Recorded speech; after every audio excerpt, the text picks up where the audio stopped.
इस वीडियो में हम सिंपल हार्मोनिक मोशन की सब एग्जांपल्स को कवर करेंगे। जिस चीज़ को हम देखेंगे mass spring system, simple pendulum, bowl and ball motion, damped oscillation.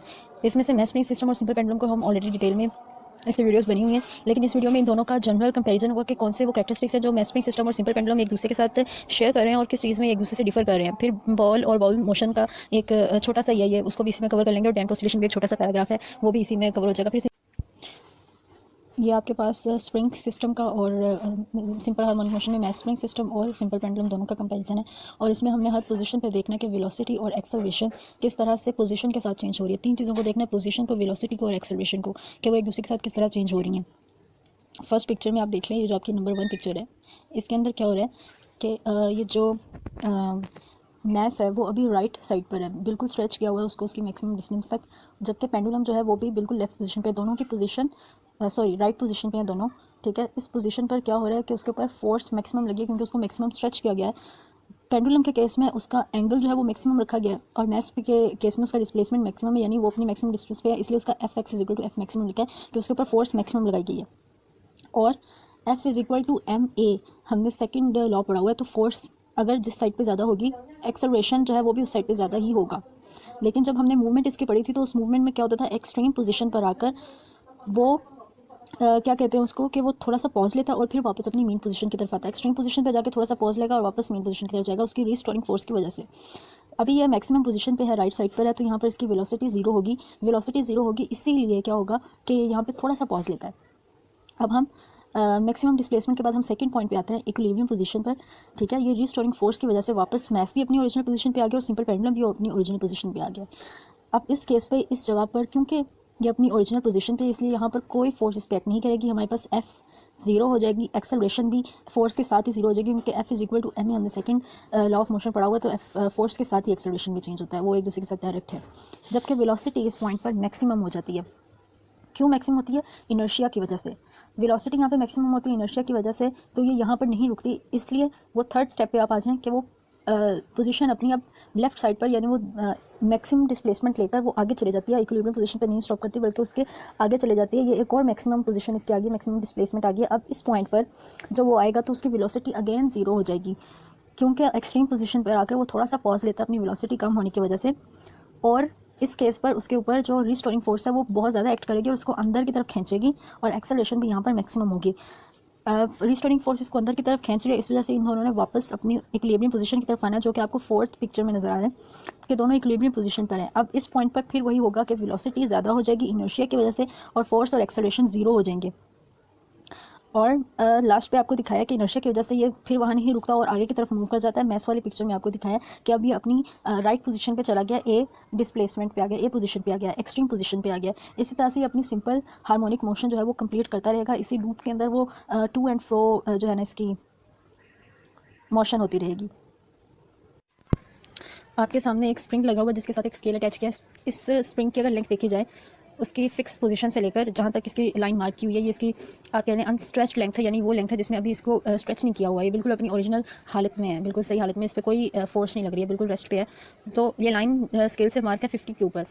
Time period की हमने डेफिनेशन जो पढ़ी थी, हमने ये बात की थी कि टाइम पीरियड वो टाइम होता है जितना एक वाइब्रेशन को टाइम चाहिए होता है, यानी 50 के पॉइंट से जब मैं इसके साथ मैस लगाकर उसको खींचूंगी तो वापस 50 की लाइन तक, यानी 50 के पॉइंट तक आने में उसको जितना टाइम लगेगा वो उसकी एक वाइब्रेशन कहलाएगी, और जितना टाइम लगेगा वो क्या कहलाएगा, उसका टाइम पीरियड। तो हमने वही देखना है कि टाइम पीरियड मैस के चेंज करने से या स्प्रिंग कांस्टेंट यानी कि स्प्रिंग की थिकनेस को चेंज करने से कैसे चेंज हो रहा है, टाइम पीरियड किस तरह से मैस पे और स्प्रिंग कांस्टेंट पे या स्प्रिंग की थिकनेस पे डिपेंड करता है। अभी ये 50 की पोजीशन पे बिल्कुल रेस्ट में है, मैंने इसके साथ 100 ग्राम्स का मैस अटैच कर दिया और उसकी बिल्कुल 50 ही रखती है, मैंने इसकी ओरिजिनल पोजीशन है 50, उसी के साथ अभी तक अटैच है। मैं देखूँगी कि ये कितनी जल्दी वापस आता है अपनी 50 की ओरिजिनल पोजीशन पे जब मैं इसको यहाँ से छोड़ूंगी।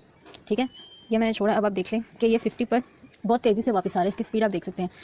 अभी कोई कंक्लूजन निकालने से पहले आप दूसरी चीज़ भी देख लें, इसका मैस इंक्रीज़ कर देती हूँ, इसका मैस इंक्रीज़ करके 300 ग्राम्स तक कर दिया मैंने। ठीक है, और 50 तक की ले गई हूँ मैं, 50 ही है इसकी ओरिजिनल पोजीशन, मैंने अभी भी रखी हुई। अब देखते हैं कि कितनी जल्दी अपनी वापस 50 पोजीशन पे आता है। अब की बार इसने ज़्यादा डिस्टेंस कवर किया है, और ज़्यादा डिस्टेंस कवर करने की वजह से क्या है कि इसको ज़्यादा टाइम लग रहा है वापस 50 में आने। लेकिन जब हमने इसका मैस कम रखा हुआ था, 50 इसकी ओरिजिनल पोजीशन थी, चाहे ये डिस्टेंस थोड़ा कवर कर रहा था लेकिन जल्दी 50 के पास जा रहा था। इस चीज़ से हमें एक बात पता चलती है कि जब मैस छोटा होगा तो वो थोड़ा ही डिस्टेंस के लिए आगे जा सकेगा। मतलब मैथ्स थोड़ा होगा तो टाइम पीरियड भी थोड़ा होगा, मैथ्स ज़्यादा होगा तो टाइम पीरियड भी ज़्यादा होगा। अब मैंने ये 50 ही रखा हुआ है, लेकिन इस बार मैं स्प्रिंग कांस्टेंट ज़्यादा कर रही हूँ। मैथ्स में 300 वालों की, ताकि हमें सही वाज़ा रिजल्ट पता चले। स्प्रिंग कांस्टेंट या स्प्रिंग की थिकनेस ज़्यादा कर दिया है, मैथ्स मैंने 300 ग्राम रखा हुआ है। अब मैं देखूँगी कि ये कितनी जल्दी वापस अपनी पोजीशन पे आता है। ठीक है, आप ये इस चीज़ को अपने माइंड में रख लें कि ये थोड़ा सा डिस्टेंस कवर कर रहा है, इसलिए अपनी ओरिजिनल पोजीशन पर आने के लिए उसको थोड़ा वक्त ही लगेगा। अब स्प्रिंग कांस्टेंट मैं कम कर देती हूँ और मैं इसको उसकी ओरिजिनल पोजीशन पे यानी 50 के ऊपर ही ले जाती हूँ। और अब मैं देखती हूँ कि स्प्रिंग की थिकनेस कम करने से क्या फ़र्क पड़ता है। ये देखिए, ये ज़्यादा डिस्टेंस कवर कर रहा है, ज़्यादा डिस्टेंस कवर कर रहा है, तो इसको अपनी ओरिजिनल पोजीशन पे जाने के लिए ज़्यादा टाइम चाहिए होगा। तो स्प्रिंग कांस्टेंट का और टाइम पीरियड का इनडायरेक्ट रिलेशन है कि जब स्प्रिंग कांस्टेंट हमने ज़्यादा किया हुआ था तो उस वक्त टाइम थोड़ा लग रहा था, लेकिन जब स्प्रिंग कांस्टेंट कम किया है तो टाइम ज़्यादा लग रहा है। जो चीज़ हमने अभी एक्सपेरिमेंट में देखी है, उसी चीज़ को हम क्वांटिटेटिवली यानी न्यूमेरिकल की फॉर्म में देखें तो हमारे पास जो टाइम पीरियड का मैथ्स का और स्प्रिंग के कांस्टेंट का रिलेशन बनता है वो कुछ ऐसे बनता है, T is equal to 2 pi under root m/k।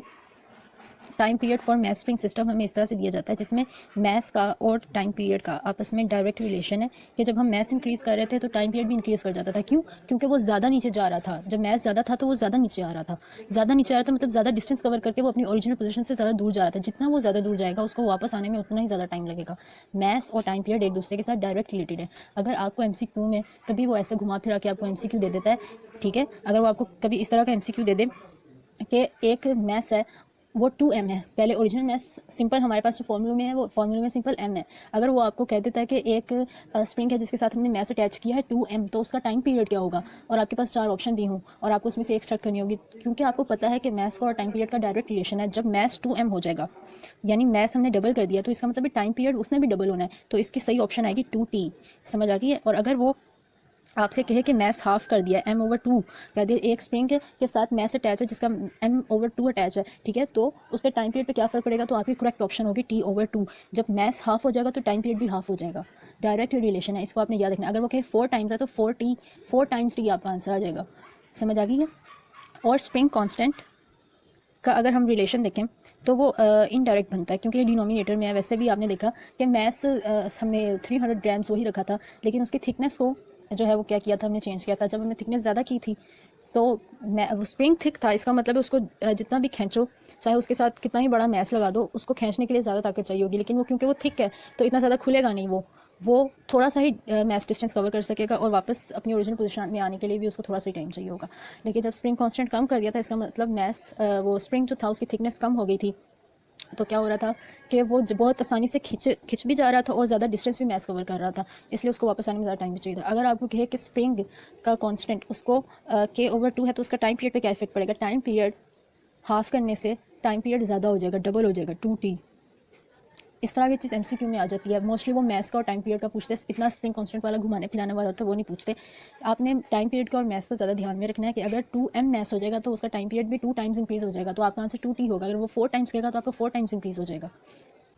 एक प्रैक्टिकल ना सिंपल पेंडुलम का भी कर लेते हैं। ये आपके पास आपको एक नज़र आ रहा है, इसको मैं 30 के एंगल पर ले जाती हूँ। 30 के नहीं, चलो 20 के एंगल पे ले जाते हैं, स्मॉल एंगल रख लेते हैं।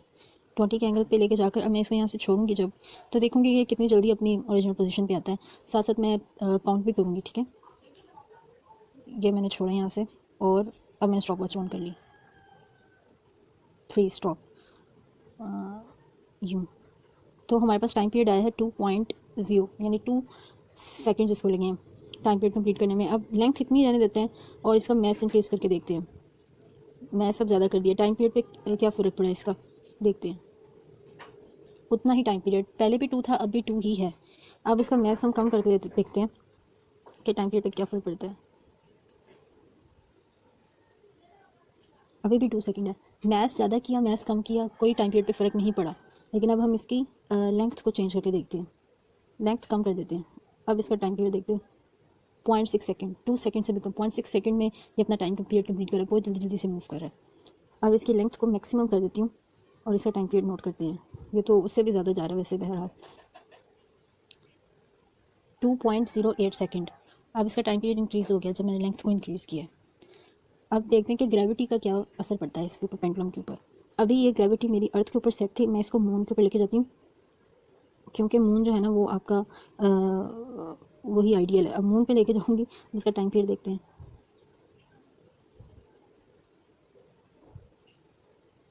मून पे जाकर इसका टाइम पीरियड 5.48 सेकंड हो गया, यानी टाइम पीरियड इंक्रीज़ कर दिया। आपके जितने भी न्यूमेरिकल्स हैं उसके अंदर वो आपको टाइम पीरियड निकालने के लिए बोलता है। एक पे बोलता है कि अर्थ के ऊपर इतना है और मून के ऊपर इतना है। तो आपने न्यूमेरिकल्स में भी ये देखा होगा कि मून के ऊपर जब आप इसका टाइम पीरियड निकालते हैं तो वो ज़्यादा हो जाते हैं।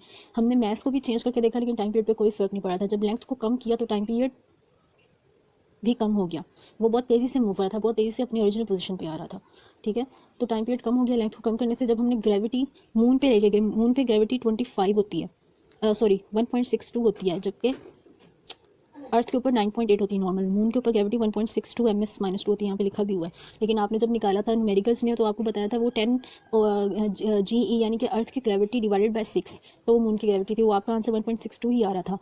नॉर्मल हमारे पास अर्थ की जो होती है वो 9.8 होती है, 1.62 इससे कम है। ग्रेविटी कम की है तो टाइम पीरियड आपने देख लिया 5.48 सेकंड तक चला गया, टाइम पीरियड ज़्यादा हो गया। ग्रेविटी को कम करने से टाइम पीरियड ज़्यादा हो गया, लेंथ को कम करने से टाइम पीरियड कम हो गया। लेंथ का और टाइम पीरियड का डायरेक्ट रिलेशन बनता है। जितनी थोड़ी लेंथ होगी वो उतना थोड़ा डिस्टेंस कवर कर रहा है। बिल्कुल ये काम वही थिकनेस वाला ही है। लेंथ थोड़ी की तो उसने थोड़ा सा डिस्टेंस कवर किया और बहुत जल्दी से वापस अपनी ओरिजिनल पोजीशन पे आ गया। लेंथ कम है, टाइम पीरियड भी कम है। ग्रेविटी कम हो गई है तो टाइम पीरियड ज़्यादा हो गया। ग्रेविटी का और टाइम पीरियड का इनडायरेक्ट रिलेशन है। इसी चीज़ को क्वांटिटेटिवली हम 2π/L/g, जिसमें लेंथ और टाइम पीरियड का डायरेक्ट रिलेशन है। लेंथ कम की तो टाइम पीरियड कम हो गया, लेंथ ज़्यादा की तो टाइम पीरियड ज़्यादा हो गया। जबकि ग्रेविटी का और टाइम पीरियड का इनडायरेक्ट रिलेशन है।